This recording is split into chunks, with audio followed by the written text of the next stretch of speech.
కర్కాటక రాశి వారి పెద్దల యొక్క సహాయ సహకారాలు ఉంటాయి. తులారాశి వారికి శ్రమానంతర ఫలితాలు. వృశ్చిక రాశి వారి ధనాదాయం పెరిగే అవకాశం. కుంభరాశి వారి శత్రుజయము. ఆంజనేయ మదిపాటలాననం కాంచనాద్రికమనీయ విగ్రహం పారుజాత తరుమూలవాసనం భావయామి పవమాననందనం యత్ర యత్ర రఘునాథ కీర్తనం తత్ర తత్ర కృతమస్యగాంజలిం బాష్పవారి పరిపూర్ణలోచనం మారుతిం నమతరాక్షరాంతకం. భక్తివన్ తెలుగు వన్ ప్రేక్షకులకు శుభోదయం. 9/6/2026 స్వస్తి శ్రీ చాంద్రమానం పరాభవనామ సంవత్సరం ఉత్తరాయణం గ్రీష్మ ఋతువు అధిక జ్యేష్ఠమాస కృష్ణపక్ష నవమి మంగళవారం. నవమి రాత్రి 9:02 వరకు. ఉత్తరాభాద్ర నక్షత్రం తెల్లవారుజాము 4:44 వరకు. వర్జం మధ్యాహ్నం 2:25 నుండి సాయంత్రం 4:03 వరకు.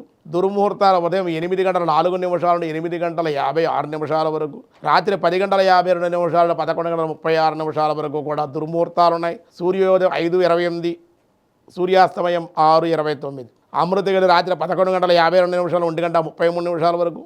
రాహుకాలం మధ్యాహ్నం 3 గంటల నుండి 4:30 వరకు రాహుకాలం. శుభ సమయం లేదు మంగళవారం కావడం. ఆయుష్మాన్ యోగం చాలా మంచిది రాత్రి 2:35. తైతులు కరణం ఉదయం 9:27. గరంజి రాత్రి 9:02. దినారంభ చక్రంలో ఈరోజు మేషరాశి వారికి అనుకోని అతిథులు రాక దానివల్ల ధన వ్యయము, అనంతరం పెద్దలు కలుసుకోవడం వల్ల కొన్ని ధనలాభ ప్రయోజనాలు పొందుతారు. వృషభ రాశి వారికి స్థానచలనాలు, ఉద్యోగంలో మార్పులు ఉండే అవకాశాలు. మిథున రాశి వారికి ప్రతి పనిలో ధైర్యంతో దైవ బలంతో మీరు ముందుకు వెళ్తారు. దానివల్ల ధనవృద్ధి విశేష లాభాలు ఉన్నాయి. కర్కాటక రాశి వారి పెద్దల యొక్క సహాయ సహకారాలు ఉంటాయి. సంఘంలో గౌరవము గుర్తింపు ఉండే అవకాశాలు ఉన్నాయి. సింహరాశి వారికి చేయి వృత్తి వ్యాపార మూలికంగా లాభాలు, ధనాదాయం పెరిగే అవకాశం. కన్యారాశి వారి అధిక కోపం వల్ల అందరితోటి కూడా మాట పట్టింపులు, విరోధాలు, దానివల్ల గౌరవ భంగం. తులారాశి వారికి శ్రమానంతర ఫలితాలు, దానివల్ల మిశ్రమంగా ఉండే అవకాశం. వృశ్చిక రాశి వారి ధనాదాయం పెరిగే అవకాశం.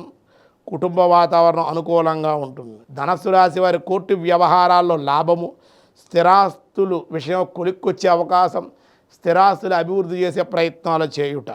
మకర రాశి వారి ప్రభుత్వ మూలకముగా లాభాలు, ధనవృద్ధి. కుంభరాశి వారి శత్రుజయము, కార్య అనుకూలతల వల్ల ఆనందంగా ఉంటారు. మీనరాశి వారి ప్రతి పనిలో వ్యతిరేకత, అనవసరపు ఖర్చులు చేసే అవకాశం ఉంది. నవమి మంగళవారం కాబట్టి, నవమి కలహ కారణం కాబట్టి ఏ పనులకు అంత అనుకూలం కాదు. సుబ్రహ్మణ్యేశ్వర స్వామి ఆలయ దర్శనం, అభిషేకం, అర్చించడం, హనుమత్ దర్శనం, హనుమత్ ఆరాధనకి ఈరోజు చాలా అనుకూలం.